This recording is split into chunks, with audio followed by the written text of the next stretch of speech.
just a quick intro to the video you're about to see. This is my teacher, Steven Forrest. If you have not joined me here before, this is the Lawless Astrology channel, and I am Dabney. And what we do here is we try to make sense of our life down here on planet Earth by examining the cosmos and the planetary energy. So I just taught a beginner foundation course, which included a couple live sessions. I will be having it again next year, and you can also purchase just the recordings of it. And so I'm going to put the link below for that. But I was honored to have my teacher, Steven Forrest, who is one of the fathers of evolutionary astrology. He's a brilliant man. He's an author. He is a teacher. He has his own school, the Forrest Center for Evolutionary Astrology. And I'll put a link to that as well. But he was kind enough to come do a live Q&A with the people that had taken the Astrology Foundations course. So this is a portion of that. It was pretty synchronistic that most people or many people had 12th house questions. So this is the portion where he really went into depth about the 12th house, which is a really confusing thing for a lot of people, even astrologers.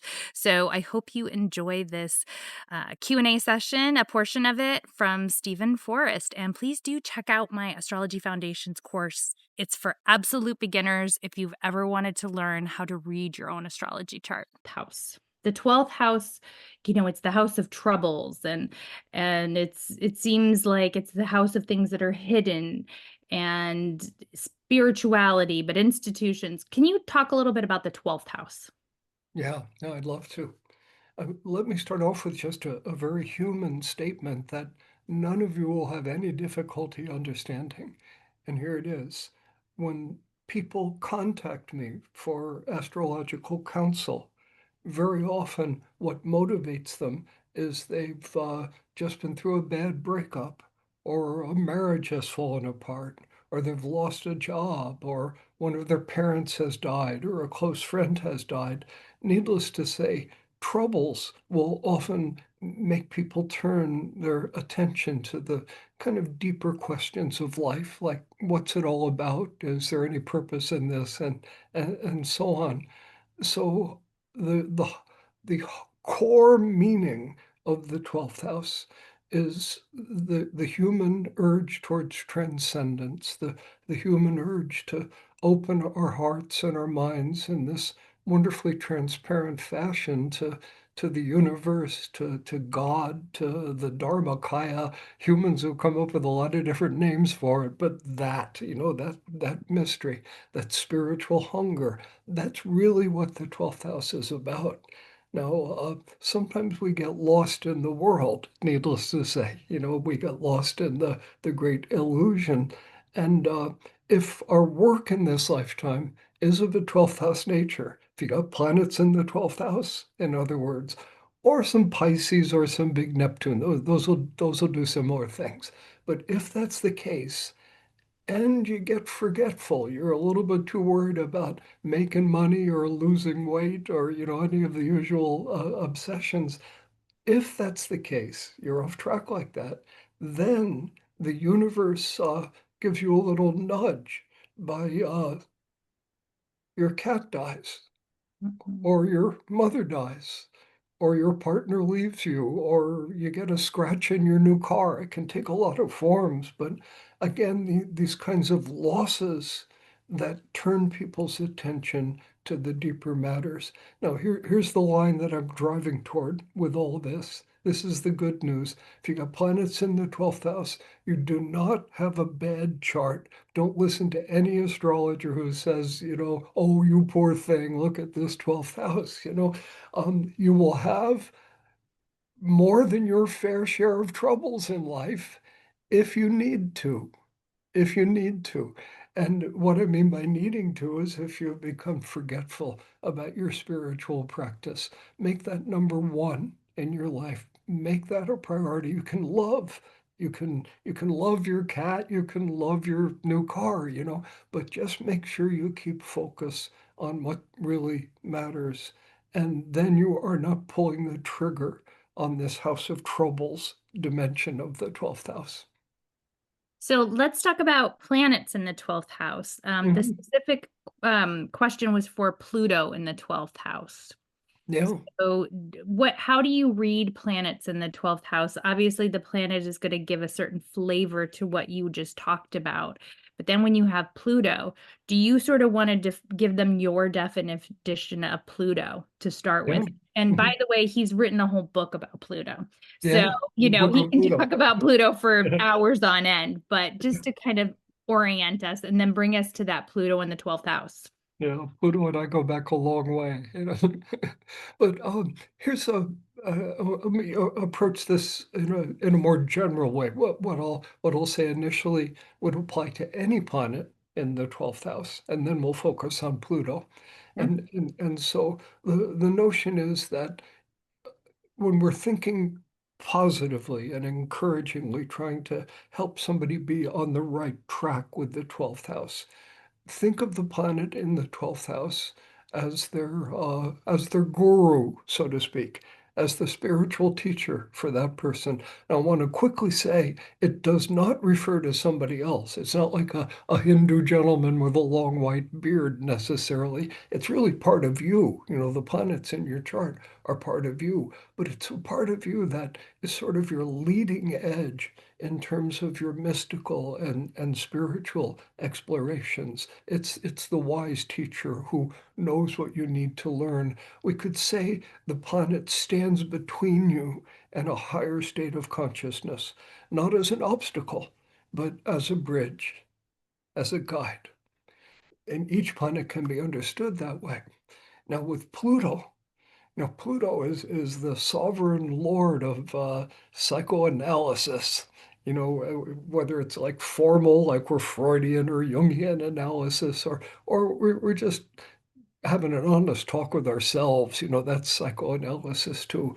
Pluto is always, if you're on track with Pluto, you're looking at things that make you uncomfortable. You need to do some psychological work where Pluto lies, and it takes emotional courage to do it.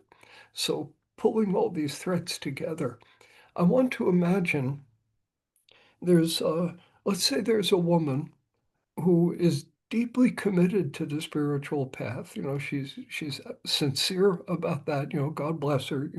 Her heart is open to all of this, and she hates her father. And let's add, she hates her father for a darn good reason because of what the rascal did to her. She comes honestly to her hatred of her father. So we're inclined to forgive her, so to speak, for hating her father, but still, just try this on for a reality check. Her hatred of her father holds her back spiritually. The fact that he deserves it, yes, but it doesn't matter. Hatred holds us back spiritually.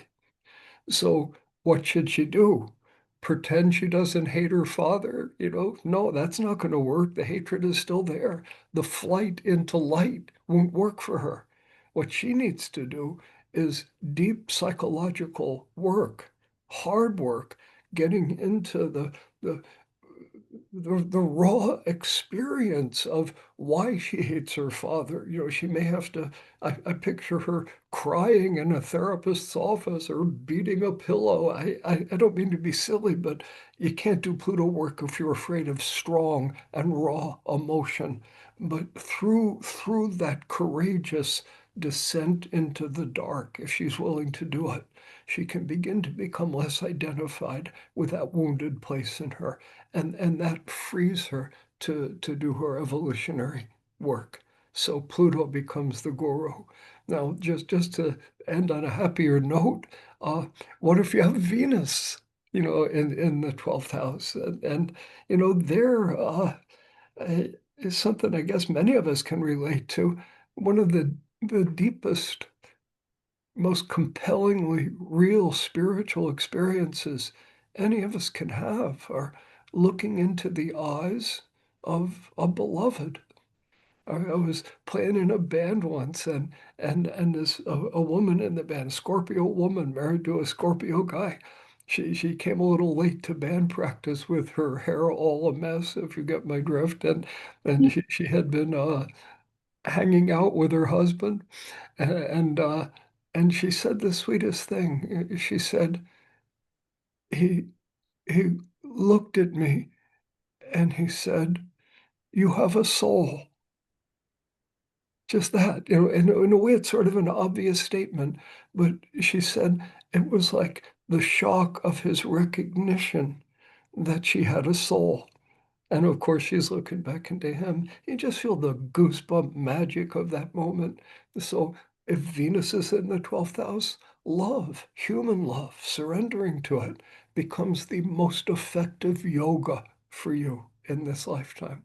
Needless to say, takes two to tango. So that's going to say something about the kind of person who's right for you as well. If they don't know what I was just talking about, they're not right for you. So, Stephen, I think we're just going to jam on the 12th house for a little bit because I Yeah, have several other people who have put things in here. And one of the things I will just say, his first book is called The Inner Sky. yeah. And that was the book that I recommended that everyone who took the class read. But you can get it on his website. You can probably get it on Amazon. It's Um, on Amazon. yeah, it's a really nice intro. It was the very first astrology book that I ever read.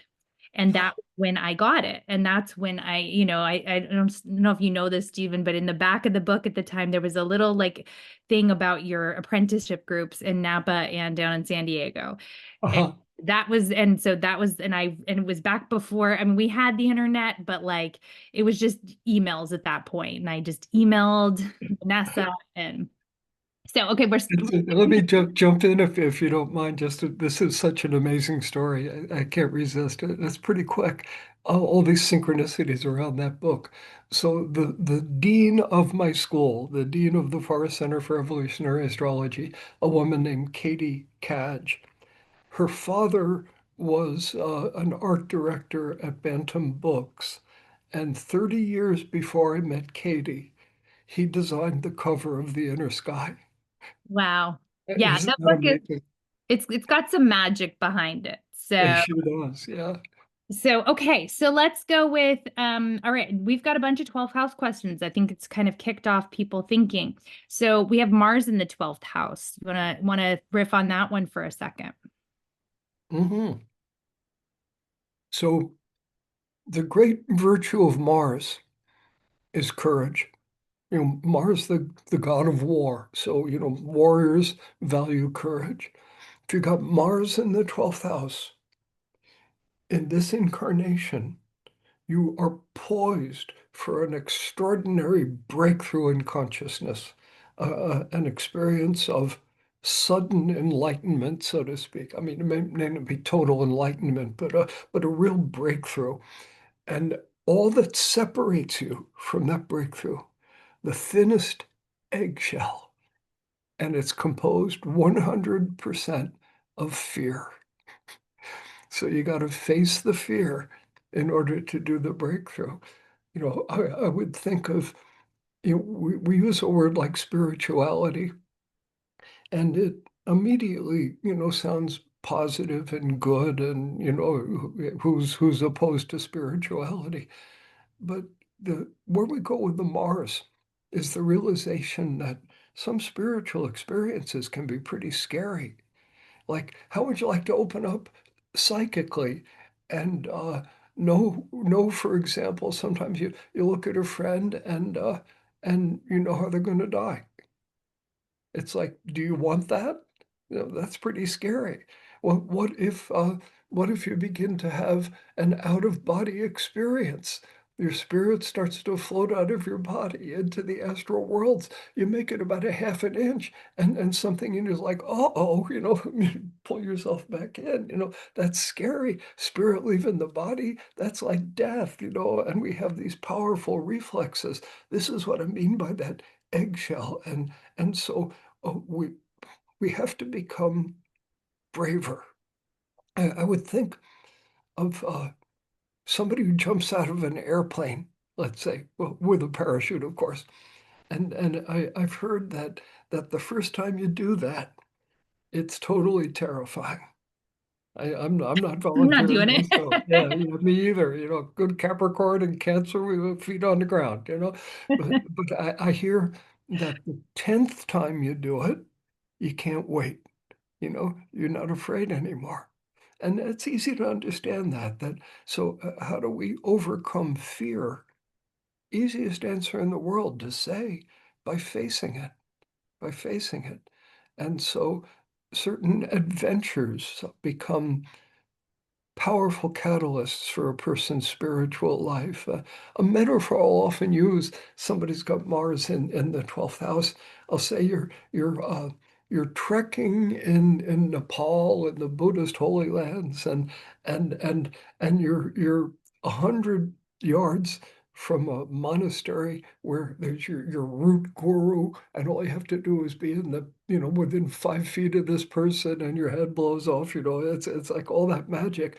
But unfortunately, between you and that monastery with the guru is that gorge made famous in the Indiana Jones movies, with the rope bridge across it. And it's like, are you going to cross that rope bridge? How crazy do you have to be? Well, if you cross it, we could say you were brave. But if you cross it, we could say something deeper. You're braver when you get to the other side than you were when you started out, because every time we do something takes courage, makes us braver. And so this becomes the metaphor where the teacher, the teachings, the magic is on the other side of a fear. There are certain adventures that will be spiritual catalysts for you. Now, again, House of Troubles, this is, the standard reading of it. What I've just said is the advice I give to somebody with Mars in the 12th. That's good advice, but they don't necessarily have to take it. And if they say, no, I prefer to be safe, that's when we start to see the darker face of Mars, giving them challenges, giving them, some accident, physical accident from which there's a long and difficult recovery, for example, injuries, and, you can have kind of scary stuff. I don't want to be glib about this, but with the 12th house, it's real important to know that if you get it right, you're really sucking a lot of the energy out of the potential for getting it wrong.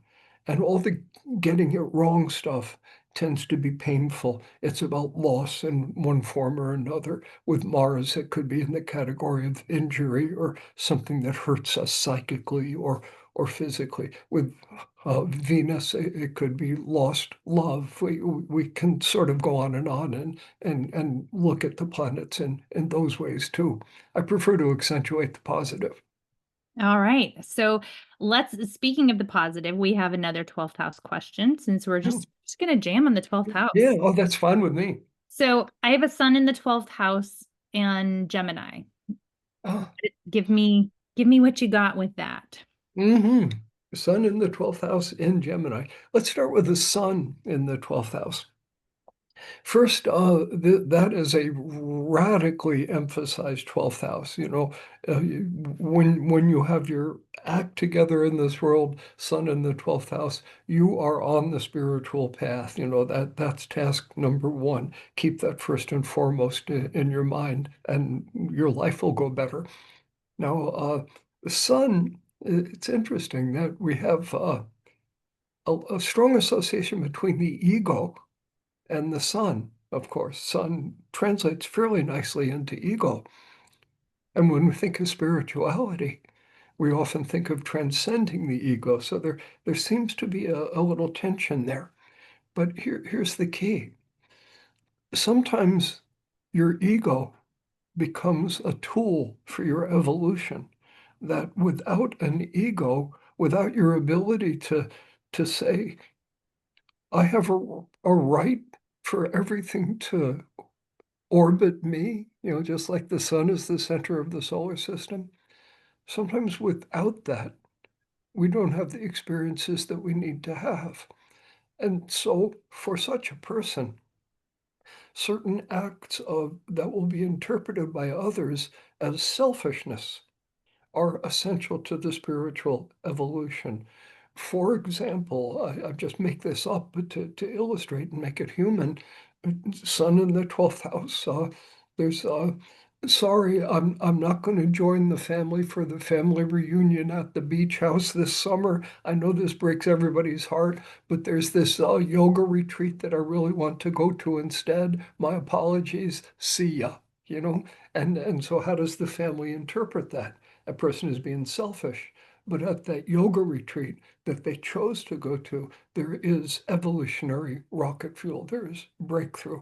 Now, add Gemini, and here at one kind of simple level, we find a focus on metaphysical education, on learning. So I'm picturing this person doing really well, and a stack of books by the bedside. I would hope to see that. And I'm reading the titles, and who knows? There's the Bible, there's the Bhagavad Gita, there's the works of Ram Dass, there's The Inner Sky by Steven Forrest, or something. Evolutionary astrology, metaphysical. Flawless astrology on the YouTube. Lawless astrology on the YouTube. They're staying up late, just binge watching lawless astrology. Yeah, and it's obviously fun to say that. It's probably true, at least in certain cases. Pardon me, I knew that was coming. I got a cold. Drink some water. Yeah, Take your yeah, I time. will. Thanks. Mm. Oh, that's always a help. So, learning and Gemini are always associated with each other, receiving teaching, and then put that in the 12th house. It's teaching of a 12th house nature. There's the underlying idea. I would also say, and this is going a little deeper into Gemini, the we learn so much with the opposition of Gemini to Sagittarius.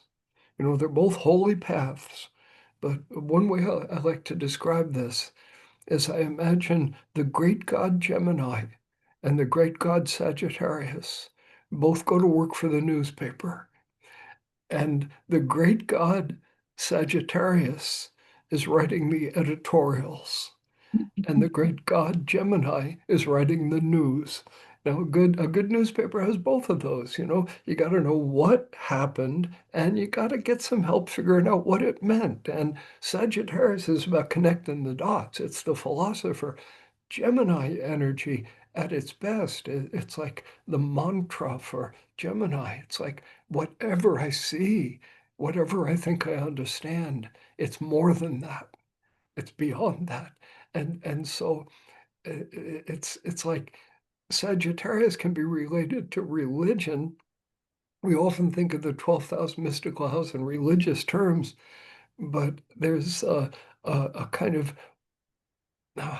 this it's not quite the right way to say it, but think of agnosticism as a spiritual path. It's a little strange to put it that way, but the willingness to always question everything we believe, the willingness to doubt, doubts and questions as a spiritual path, as we stay alive and raw and naked to the wonder of everything, and never blind ourselves with too much dogma or certainty. This would be the deepest spirit of Gemini. Endless, endless learning, endless openness to the miraculous. Again, whatever I see, it's more than that. There's the spirit of it. Beautiful, beautiful. So we have another question about what if there's nothing in your 12th house?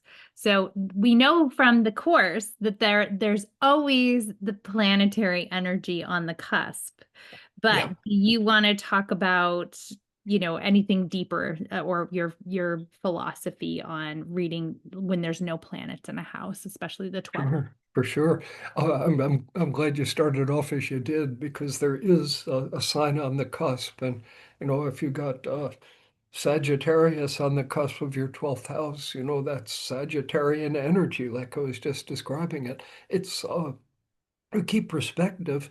Empty house, everything else being equal, is not as important as a house with planets in it, not as central to your work. Everything else being equal. The reason I emphasize that is maybe you have nothing in the 12th house, but you have four planets in Pisces. Now, Pisces and the 12th house are not exactly the same. It'd be good to get into the distinction between signs and houses, but they do overlap quite a lot in meaning. Again, apologies. No worries. Do you need another Yeah. second? Take your time. So Mm. we did have, I think it was the same person say it was on the Gemini cusp. And just if Gemini is on the cusp, you're going to talk about you're going to go back to what Stephen just said Yeah. about Yeah. Gemini in the And, 12th house, and because that will apply to you. exactly. But it's important to keep perspective and not assume it's hugely important. It can be true, but not so central to the person. I guess just kind of cutting to the chase here. Let's say you have nothing in the 12th house, you have nothing in Pisces. Let's say mystical Neptune is playing a pretty small role in your chart. Everybody's got a Neptune, but it's kind of hiding out in a corner somewhere. And then, that whole territory of life just isn't as important for you. And this is a really important point to emphasize because everybody's got, the same planets in their chart and they're going to be somewhere. And wherever the planets are in your chart, that's your spiritual work in this lifetime. And the word spiritual is a big word. How you conduct yourself behind the wheel of a car in heavy traffic is a spiritual question, is about your view of your fellow humans, and how much you respect them and want to help them out. Now, that's a deeply spiritual question. So mysticism is like a subset of spirituality, the direct experience of the divine, of the mysteries, the meditative states, psychic phenomena.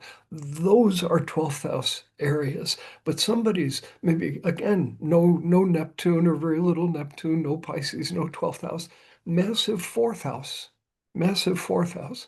And for them, perhaps the spiritual work is psychological, classic fourth house expression, or in the simplest fashion, family oriented. Lord knows family will teach you about your actual spiritual condition. Try visiting your relatives, during the holidays, and you will see how spiritual you are. It's fun to say that. I'm laughing too, but it's the truth. We learn a lot about ourselves in this stark, naked way by family dynamics. Have a kid. There's a fourth house theme. Family. Fifth house could be have a kid too. Fifth house, creativity. That's one expression of the fifth house. And I always like to say that all artists are mystics, which seems incorrect because it's easy to find artists who are cynical and all of that. But artists enter trance. We can't be creative unless we get that faraway look in our eyes and something comes from outside us and we write it down or play it on an instrument or whatever we might do. So I guess everything in the chart is spiritual. That's what I would like to emphasize. Well, so thank you for that, because what I kind of look at, and so I love that what you just said, the 12th house, like Pisces, it's the 12th house. It's the end of the zodiac. It's the end, or like Pisces is the end of the zodiac. The 12th house is the final house. It encompasses everything that came before. Yeah, And everything that came before is a part of your spirituality. And you yeah, have this ability to channel in every single one of those houses, but it's yeah, your unique flavor. And that's why it's so powerful to know how to read your own chart. yeah, Because you yeah. can take these charts and work on them for a lifetime. Oh, You know, yes. there's things You that have you no can choice. right. But even if you're studying the astrology of it, there are so many different things you can constantly be uncovering. Yeah, And so be patient with yourselves as you understand, you grasp these bigger, heady concepts. So another 12th house question, and then we're going to move probably pretty soon into the second half where we'll kind of jam on something else. But someone had mentioned about having an out of bound planets in yeah. the 12th house. And so do you want to just speak about out of bound planets in general or out of bound planets in the 12th house Yeah. specifically? I'll kind of need to do both because I suspect a lot of our listeners here never heard of the out of bounds planet. That So was okay. yeah. Thank you, because that is not included in the course material. And to be honest with you, I don't want to drill down too much into the astrology or the astronomy of what makes an out of bound planet, Mhm. but we can just sort of talk about if you identify, if you know you have an out of bound planet, which was not in the course material, it's a little more advanced, here's what this is about. So Yeah. Uh-huh. So let me dive into this. I won't get thank you. too technical about it. Um, think of like we're in the northern hemisphere and it's first day of winter, and the sun at noon is not very high in the sky. That's because it's way down south of the celestial equator. Now, the sun can never be further south of the celestial equator. Earth's equator just projected onto space. Can't be further south than about 23 and a half degrees, a little bit less than that. Can't be further north, first day of summer, 23 and a half degrees north of the celestial equator. That 23 and a half is what defines the tropics on the map. It's actually kind of a technical thing. Now, the moon and most but not all of the planets can be a little further north or south of the equator. That's what a planet out of bounds means. Now, symbolically, the sun is the boss. The sun says to the planets, you will orbit me. You have to deal with it, my gravitational field. And you can just picture a planet out of bounds. This is not astronomy, this is symbolism, but that out of bounds planet, out of the reach of the sun. The cat's away, the mice will play, so to speak. That planet is looking at the sun, yeah, yeah, yeah, yeah, yeah, yeah. You can't get me. I can do what I feel like doing. It has a wildness about it. It has an independence about it. One of the quickest ways I know somebody who's learning astrology, they never heard of out of bounds planets, quickest way I know to convey the meaning of an out of bounds planet, if they know the meaning of the planet Uranus. I just imagine whatever planet is out of bounds, think of it as being conjunct Uranus. And what would you say about it? It takes on that independence, that wildness, that innovativeness, the creativity, delight at breaking the rules, which can have a beautiful side and a not so beautiful side. Anybody who wants to go in through the out thing and the exit of a parking lot, that's a out of bounds kind of quality. Out of bounds planet in the 12th house, any planet in the 12th house, but out of bounds, there's something about your spiritual path, your right spiritual path, that will look a little freaky to people. It's like, what? You're really doing that? Like I picture somebody, just making something up here, who meditates in one of those sense deprivation tanks. They're floating in like warm bath water and pumping, alpha waves into their headphones, or and it's like, what? That's not Presbyterian, but it works for me, if I have an out of bounds planet. And it's just one illustration, but we see what they're doing. We want to smile a little bit, but we should praise them too, because they're brave enough to think outside of the box and be in touch with what actually works for them. Amazing. Okay, we have one last 12th house question talking about, and it seemed like several people had this configuration, which is a north node in the 12th house. And this example was so Scorpio rising, but I don't know if their 12th, if their north node is in, I assume is in Mhm. Scorpio, but you So can I assume North Node in the 12th house though yeah, for North Node is definitely in the 12th house. She just wrote Scorpio rising, but I assume she means her North Node's in the Scorpio as yeah. well. So it could be node could be in Libra possibly or Scorpio in the 12th house. Let's just stick with the 12th house. I'd start with when we want to understand the North Node, we always have to start with the South Node, because the South Node is the past. I think of it in reincarnational terms. You can make it ancestral or family dynamics if you want, but it's our unresolved karma, something from, I think, a prior life didn't go perfectly, therefore it's holding us back somewhat. And that's the South Node, that's the problem. And then the North Node is the remedy. Now, we can get into lots and lots of detail with this, depending on what sign the south node is in, where the planet that rules that sign is in the chart, what aspects, are connected to the nodes. It all gets pretty technical. It's the heart of evolutionary astrology. But here, just keeping it simple, sixth house, house of servants. And so with the sixth house south node, in a prior life, you were defined by responsibilities towards other people. You were under orders in some sense of the word. When we think in spiritual terms, and the North Node in the 12th house kind of puts us in that mindset, I might think of someone who was a disciple in a prior life, defined by a spiritual teacher, perhaps an authentic one, perhaps not. But even in the best scenario, there is some loss of autonomy or loss of power because of the sixth house south node. We are told what to do. We are told what to think, and we say, yes, master.